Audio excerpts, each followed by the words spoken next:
Hi everyone, welcome back to my channel. ನಾನಿವತ್ತು ನಿಮ್ಮ ಜೊತೆ ನೋಡಿ ನೇರಳೆ ಹಣ್ಣಿನ ಜೊತೆ ಬಂದಿದ್ದೀನಿ. ನನ್ನ ಫೇವ್ರೇಟ್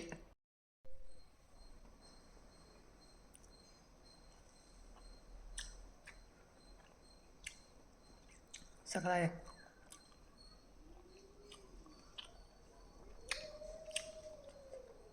ಯಾರಿಗಿಷ್ಟ ಆಗಲ್ಲ ರೀ ನೇರಳೆಹಣ್ಣು? ಆಲ್ಮೋಸ್ಟ್ ಎಲ್ಲರಿಗೂ ಇಷ್ಟಪಡೋ ಅಂಥದ್ದು. ಅದರಲ್ಲೂ ಶುಗರ್ ಪೇಷಂಟ್ಗಳಿಗಂತೂ ತುಂಬ ಒಳ್ಳೆಯದು. ಯಾರಿಗೆಲ್ಲ ನೇರಳೆಹಣ್ಣು ಇಷ್ಟ ಆಗೋದಿಲ್ಲ? ಆಲ್ಮೋಸ್ಟ್ 99% ಪ್ರತಿಯೊಬ್ಬರು ಇಷ್ಟಪಡೋ ಅಂಥ ಫ್ರೂಟ್ಸು. ನಾವು ಚಿಕ್ಕವರಿದ್ದಾಗ ಅಂತೂ ಗದ್ದೆ, ಹೊಲ, ತೋಟ ಇವೇನೂ ಬಿಡ್ತಿರಲಿಲ್ಲ. ಮರ ಹತ್ತಾರು ಸರಿ, ನೆಗ್ದಾರು ಸರಿ, ಹೆಂಗಾರು ಕಿತ್ಕೊಂಡು ತಿನ್ಕೊಬರ್ತಿದ್ವಿ.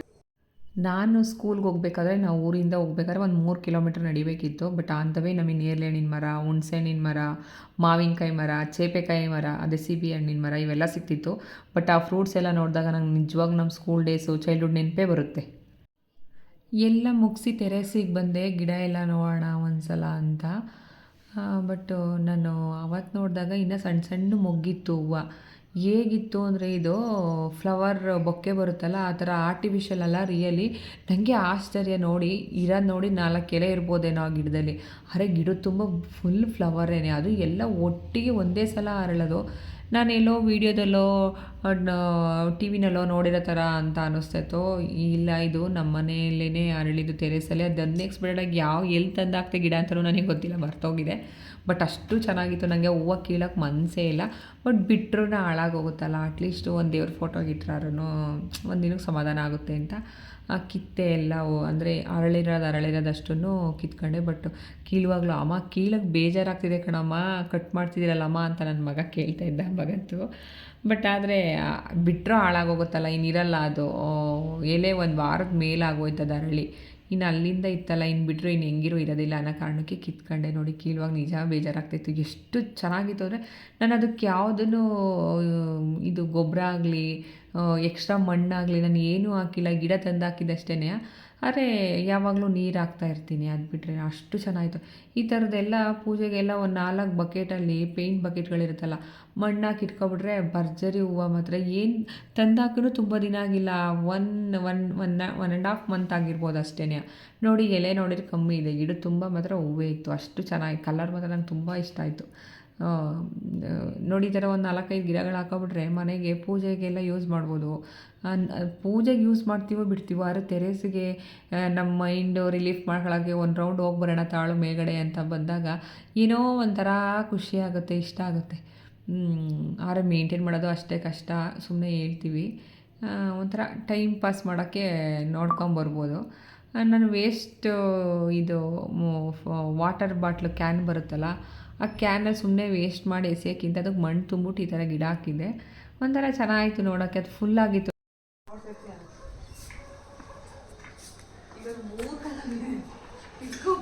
ವೈಟು ಎಲ್ಲೋ ಬರೀ ಆ ಕಲರ್, ಪೀಚ್ ಕಲರ್. ಇದು ತೆಗ್ದಾಕ್ಬಿಟ್ಟು ಹಾಕ್ಬೇಕು ಅದನ್ನು. ಇದನ್ನು ತೆಗೀರಿ ಮೊದಲು. ಅದ ಇದನ್ನು ತೆಗೆದ್ಬಿಟ್ಟು ಬೇರೆದಾಕಿ. ಯಾಕೆ ಬರ್ತಾ ಇದೆಯಲ್ಲ, ಆದರೂ ಬರುತ್ತೆ ಜಾಸ್ತಿ ಬೆಂಚ್ ಥರ. ಈ ಥರದ್ದು ಇರ್ಬೇಕು ಎಲ್ಲ ತನು. ಇದು ನೋಡಿ, ಇದು ಎಷ್ಟು ಬೇಗ ಅದು ಕೆಳಗಡೆ ಏನು ಸಖತ್ತಾಗಿ ಕಾಣಿಸ್ತೈತೆ ಗೊತ್ತಾ? ಅದು ಒಂದೇ ಚೆನ್ನಾಗಿ ಕಾಣಿಸ್ತಿರೋದು. ಅದು ಕೆಳಗೆ ಬಿಟ್ಟಿದೆಯಲ್ಲ ಅದರಲ್ಲೂ. ಟೆರೇಸಲ್ಲಿ ಸ್ವಲ್ಪ ಅಕ್ಕಿ ಎಲ್ಲ ತೊಳೆದು ಒಣಗಿಸಿದ್ದೆ. ಅಕ್ಕಿ ಹಿಟ್ಟೆಲ್ಲ ಖಾಲಿಯಾಗಿತ್ತು. ಹಂಗಾಗಿ ಇನ್ನು ಸ್ಕೂಲು ಕಾಲೇಜ್ ಟೈಮಲ್ವ, ಇನ್ ಟೈಮಿಗೆ ತಿಂಡಿಗಳಾಗ್ಬಿಡ್ಬೇಕು. ಇಲ್ಲಾಂದರೆ ಗೋಧಿ ಹಿಟ್ಟು, ಅಕ್ಕಿ ಹಿಟ್ಟು, ರಾಗಿ ಹಿಟ್ಟು ಇವೆಲ್ಲ ಮನೇಲಿ ಸ್ಟಾಕ್ ಇದ್ದರೆ ತಿಂಡಿ ಮಾಡಬೇಕು. ಏನು ತಿಂಡಿ ಮಾಡೋದು ಅಂತ ಯೋಚನೆ ಇರೋದಿಲ್ಲ.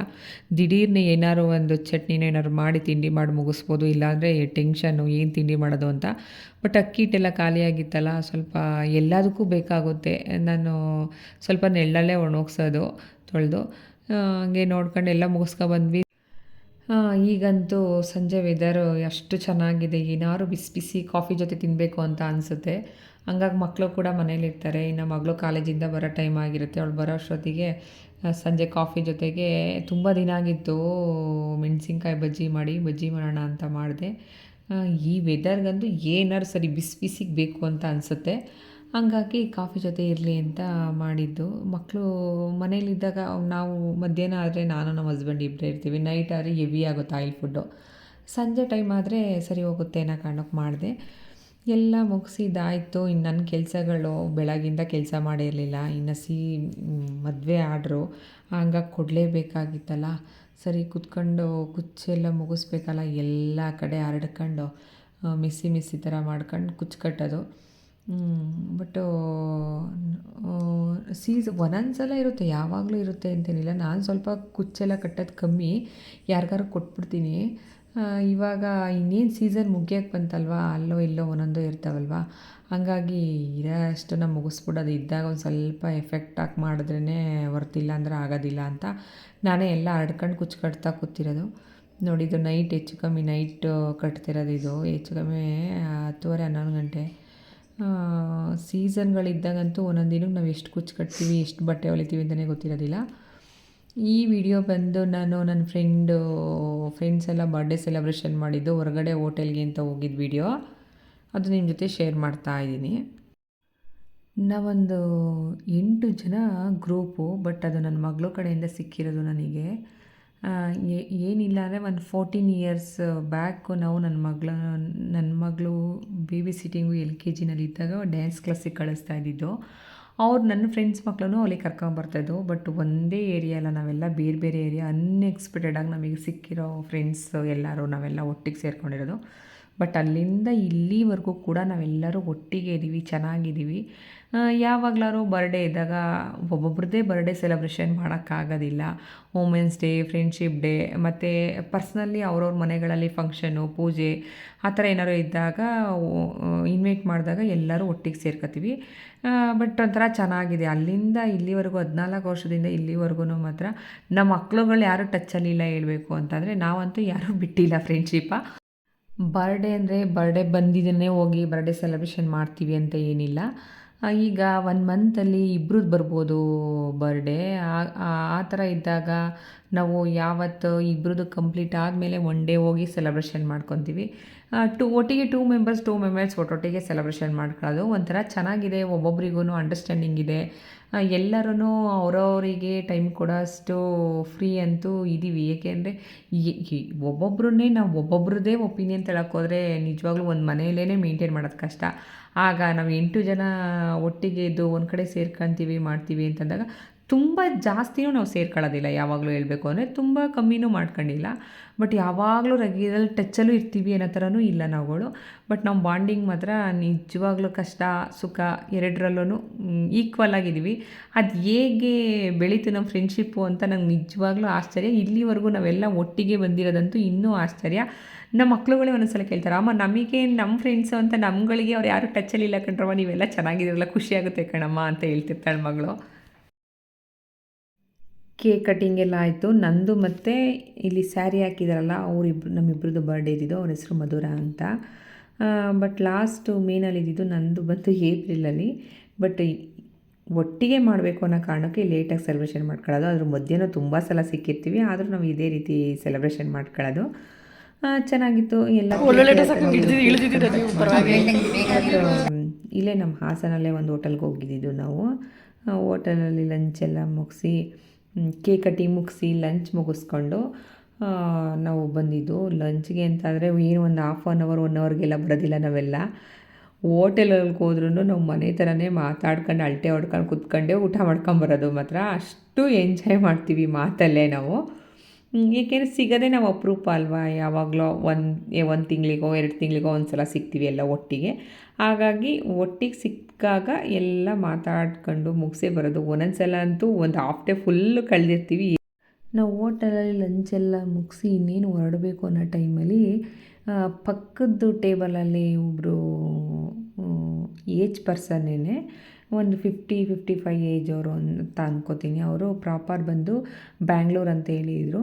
ಅವ್ರ ಮಗಳು ನಾವು ಸೆಲೆಬ್ರೇಷನ್ ನಮ್ಮ ಬರ್ಡೇ ಸೆಲೆಬ್ರೇಷನ್ ನಡೆದಿದ್ದೀನೇ ಅವ್ರ ಮಗಳು ಬರ್ಡೇ ಇತ್ತಂತೆ. ನೋಡಿ ಇಲ್ಲಿದ್ದಾರಲ್ಲ ಇವರೇನೆ. ಅವ್ರ ಮಗಳು ಬಂದು ಅಮೇರಿಕಾದಲ್ಲಿ ಇರೋದಂತೆ. MSc ಏನೋ ಮಾಡ್ಕೊಂಡು ಏನೋ ವರ್ಕ್ ಮಾಡ್ತಿರೋದು ಅಂತ ಹೇಳಿದರು. ಬಟ್ ಅವ್ರ ಮಗಳು ಜೊತೆಗಿಲ್ಲ, ಒಬ್ಬಳೇ ಮಗಳಂತ ಇರೋದು. ಆವತ್ತಿನ ದಿನ ಬರ್ಡೇ ಇದ್ದಿದ್ದ ಕಾರಣ ಬಟ್ ಅವ್ರು ತುಂಬ ಕೇಳ್ಕೊತಾಯಿದ್ರು. ನನ್ನ ಕಡೆಯಿಂದ ನಾನು ಸ್ಪಾನ್ಸರ್ ಮಾಡ್ತೀನಿ ಪ್ಲೀಸ್ ಅಂತ ರಿಕ್ವೆಸ್ಟ್ ಮಾಡ್ಕೊಂಡ್ರು. ಬಟ್ ನಮಗೆ ಅದನ್ನು ಅಕ್ಸೆಪ್ಟ್ ಮಾಡ್ಕೊಳ್ಳೋಕ್ಕೆ ಸ್ವಲ್ಪ ಕಷ್ಟ. ಹಾಗಾಗಿ ಇಲ್ಲ ಸರ್, ನಾವು ಸ್ಪಾನ್ಸರ್ ಮಾಡ್ತಿರೋದ್ರಿಂದ ನಮಗೆ ಅದಿಷ್ಟ ಆಗೋದಿಲ್ಲ ಅಂತ ಅಂದಿದ್ದಕ್ಕೆ ಪಾಪ ಅವರು ಜ್ಯೂಸು ಮತ್ತು ಐಸ್ ಕ್ರೀಮು ಆರ್ಡರ್ ಮಾಡಿದರು. ಪ್ಲೀಸ್ ನನ್ನ ಕಡೆಯಿಂದ ರಿಕ್ವೆಸ್ಟ್ ಮಾಡ್ಕೊತಿದ್ದೀನಿ, ನನ್ನ ಮಗಳಿಗೋಸ್ಕರ, ನನ್ನ ಮಗಳ ಜೊತೆಗಿಲ್ಲ ಅಂತ ಕೇಳ್ಕೊತಿದ್ದೀನಿ ಅಂತ. ಬಟ್ಟು ಅವ್ರವ್ರ ಮಕ್ಕಳು ಫೀಲಿಂಗ್ ಅವ್ರು ಎಷ್ಟು ಮಿಸ್ ಮಾಡ್ಕೋತಾರೆ ಅನ್ನೋದಕ್ಕೆ ನನಗೆ ಅವ್ರು ನೋಡಿ ತುಂಬ ಒಂದು ಕಡೆ ಖುಷಿನೂ ಆಯಿತು, ಒಂದು ಕಡೆ ಬೇಜಾರು ಆಯಿತು. ಜೊತೆಗೆ ಮಗಳಿಲ್ಲ ಅನ್ನೋ ಕಾರಣ ಅವರಿಗೆ ಏನೋ ಒಂಥರ ನಾನು ಸ್ಪಾನ್ಸರ್ ಮಾಡ್ತೀನಿ ಅಂತ ಮುಂದೆ ಬಂದಾಗ ಅವರ ಒಂದು ಫೀಲಿಂಗ್ಸಿಗೂ ನಾವು ಬೆಲೆ ಕೊಡಬೇಕು ಅಂತ ನಾವು ಅವರ ಟ್ರೀಟ್ನ ಅಕ್ಸೆಪ್ಟ್ ಮಾಡ್ಕೊಂಡ್ವಿ.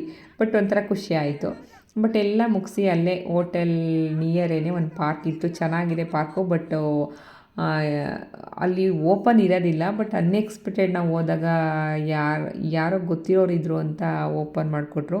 ಬಟ್ ಅಲ್ಲೇ 1 ಅವರ್ ಕೂತು ಅಳತೆ ಹೊಡೆದು ಮಾತಾಡ್ಕೊಂಡು ರೀಲ್ಸ್ ಎಲ್ಲ ಮಾಡಿ ಫೋಟೋಸ್ ಎಲ್ಲ ನಾವು ಎಲ್ಲೋದ್ರೂ ಫೋಟೋಸ್ ಅಂತೂ ಮಿಸ್ ಮಾಡೋದೇ ಇಲ್ಲ ಬಿಡಿ. ಎಷ್ಟು 14 ವರ್ಷದಿಂದ ಇಲ್ಲಿವರೆಗೂ ನಮ್ಮ ಫೋಟೋಸು ಇದ್ದಾವೆ ಎಲ್ಲರ ಹತ್ರನೂ. ಬಟ್ ಅಲ್ಲಿಗೆ ಲೆಕ್ಕ ಹಾಕೊಳ್ಳಿ ನಾವು ಎಷ್ಟು ಫೋಟೋ ಕ್ರೇಜ್ ಇದೆ ನಮಗೆಲ್ಲ ಅಂತ. ಬಟ್ಟು ಕೆಲವರು ಎಲ್ಲರೂ ಇದ್ದಾರೆ ಅಂತಲ್ಲ, ಕೆಲವರಿಗಂತೂ ತುಂಬ ಕ್ರೇಜು, ಫೋಟೋ ಕ್ರೇಜ್ ಇದ್ದೇ ಇದೆ. ಫೋಟೋಸ್ ಎಲ್ಲ ಮುಗಿಸಿ ರೀಲ್ಸು ಫೋಟೋಸು ಅಲ್ಲೇ ಮಾತ್ರ ಎಲ್ಲ ಕೂತು ನೋಡಿ ಮರದ ಹತ್ರ ಕುತ್ಕೊಳ್ಳೋಕ್ಕೆಲ್ಲ ಚೆನ್ನಾಗಿತ್ತು. ಪಾರ್ಕ್ ಅಲ್ವಾ, ಎಲ್ಲ ಚೆನ್ನಾಗಿ ಮಾತುಕತೆ ಎಲ್ಲ ಮುಗಿಸಿ ಹೊರಟ್ವಿ. ಇನ್ನೇನು ಸಂಜೆ 4 ಗಂಟೆ ಆಯಿತು ಅಂದರೆ ಎಲ್ಲ ಮಕ್ಳುಗಳು ಮನೆಗೆ ಬರೋ ಟೈಮು, ಇನ್ನು ಕಾಲೇಜಿಂದ ಮಕ್ಕಳು ಬರೋ ಟೈಮು, ಇನ್ನು ನಾವೇ ಕೆಲವರು ಅವರವರೇ ಮಕ್ಳುಗಳನ್ನ ಪಿಕಪ್ ಮಾಡೋರು ಇದ್ದಾರೆ. ಹಾಗಾಗಿ ಎಲ್ಲ ಮುಗಿಸಿ ಹೊರಟ್ವಿ ಪಾರ್ಕಿಂದವ. ಬಟ್ ಚೆನ್ನಾಗಿತ್ತು ಆವತ್ತಿನ ದಿನ. ಹೆಂಗೆ ಹೋಯ್ತು ಹೆಂಗೆ ಮುಗೀತು ಅಂತಲೇ ಗೊತ್ತಾಗೋದಿಲ್ಲ. ಎಲ್ಲ ಮುಗಿಸಿ ಮನೆಗೆ ಬಂದೆ. ಸೊ ಏನೇ ವೆದರು ಕೋಲಾಗಿದ್ರೂ ಬಟ್ ಗಿಡಗಳಿಗೆ ನೀರು ಸಾಲೋದಿಲ್ಲ ಅಲ್ವಾ. ಹಾಗಾಗಿ ಸ್ವಲ್ಪ ಬಂದ ತಕ್ಷಣನೇ ಡ್ರೆಸ್ ಎಲ್ಲ ಚೇಂಜ್ ಮಾಡಿ ಒಂದು ರೌಂಡ್ ಗಿಡಗಳಿಗೆಲ್ಲ ನೀರು ಹಾಕೋಣ ಅಂತ ಅಂದ್ಕೊಂಡು ನೀರು ಹಾಕ್ತಿದ್ವಿ.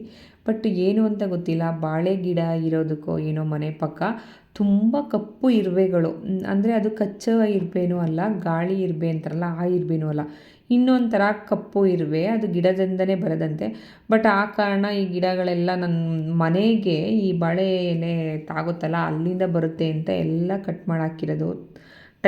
ಬಿಲ್ಡಿಂಗಿಗೆ ಯಾವ ಟಚ್ ಆಗುತ್ತೆ ಅಷ್ಟೂ ಕಟ್ ಮಾಡಿ ಹಾಕಿರೋದು. ಬಟ್ ಏನೇ ಕಟ್ ಮಾಡಿ ಹಾಕಿದ್ರೂ ಇರುವೆಗಳು ಮಾತ್ರ ಕಮ್ಮಿನೇ ಆಗ್ತಾಯಿಲ್ಲ. ಏನಾದ್ರು ಮೆಡಿಷನ್ ಇದ್ದರೆ ಇದಕ್ಕೆ ದಯವಿಟ್ಟು ರಿಕ್ವೆಸ್ಟ್ ಮಾಡಿ ಕೇಳ್ಕೊತಾ ಇದ್ದೀನಿ. ಯಾರು ಸಜೆಷನ್ ಇದ್ದರೆ ದಯವಿಟ್ಟು ನನಗೆ ಕಮೆಂಟ್ ಮಾಡಿ ತಿಳಿಸಿ. ತುಂಬ ಎಷ್ಟು ಇರುವೆಗಳು ಅಂತ ಅಂದರೆ ಎಲ್ಲ ಕಡೆಯೂ ಅವು ಕಚ್ಚೋದಿಲ್ಲ ಏನಿಲ್ಲ, ಬಟ್ ಎಲ್ಲ ಕಡೆ ಸೇರ್ಕೊಂಡಿದ್ದಾವೆ. ಏನೇ ಆದ್ರೂ ಅಷ್ಟು ಇರುವೆಗಳೆಲ್ಲ ಸೇರ್ಕೊಂಡ್ರೂ ಒಂಥರ ಇರಿಟೇಷನ್ ಅನಿಸುತ್ತೆ ಅಲ್ವಾ. ನೋಡಿ ಇಲ್ಲಿ ಎಷ್ಟು ಇರುವೆಗಳು ಗೊತ್ತಾ, ಅದು ಯಾವ ಕಡೆಯಿಂದ ಬರ್ತವೆ ಹೋಗ್ತವೆ ಅಂತಲೇ ಹೇಳೋಕ್ಕಾಗೋದಿಲ್ಲ, ಅಷ್ಟು ಇರುವೆಗಳು. ನೋಡಿ ಎಷ್ಟು ಅಲ್ಲಲ್ಲೇ ಗೂಡು ಮಾಡ್ಕೊಂಡಿದ್ದಾವೆ. ಬಟ್ ಮನೆ ಒಳಗೂ ಬರ್ತವೆ. ದಯವಿಟ್ಟು ಪ್ಲೀಸ್ ಯಾರು ಇದಕ್ಕೆ ಸಜೆಷನ್ ಇದ್ದರೆ ಪ್ಲೀಸ್ ರಿಕ್ವೆಸ್ಟ್ ಮಾಡಿ ಕೇಳ್ಕೊತಾ ಇದ್ದೀನಿ. ನನಗೆ ಗೊತ್ತಿಲ್ಲ, ಕೆಲವರು ಹೇಳಿದ್ರು ಯಾವುದೋ ಆಮ್ಲ ಅಂತ ಬರುತ್ತೆ ಅದನ್ನು ಸ್ಪ್ರೇ ಮಾಡಿ ಅಂತ.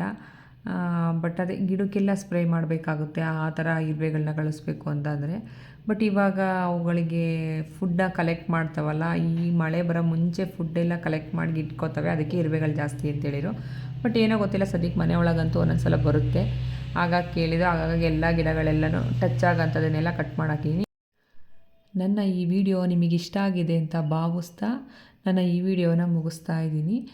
ನನ್ನ ಈ ವಿಡಿಯೋ ನಿಮಗೆ ಇಷ್ಟ ಆಗಿದರೆ ಲೈಕ್ ಮಾಡಿ, ಶೇರ್ ಮಾಡಿ, ಕಮೆಂಟ್ ಮಾಡಿ. ನನ್ನ ಚಾನಲ್ಗೆ ನೀವು ಇನ್ನೂ ಕೂಡ ಸಬ್ಸ್ಕ್ರೈಬ್ ಆಗಿಲ್ಲ ಅಂದರೆ ದಯವಿಟ್ಟು ಸಬ್ಸ್ಕ್ರೈಬ್ ಮಾಡ್ಕೊಳ್ಳಿ. Thank you for watching. ಮತ್ತು ಇದೇ ಥರ ಒಂದು ವಿಡಿಯೋದೊಂದಿಗೆ ನಿಮ್ಮ ಜೊತೆ ಸಿಗ್ತೀನಿ.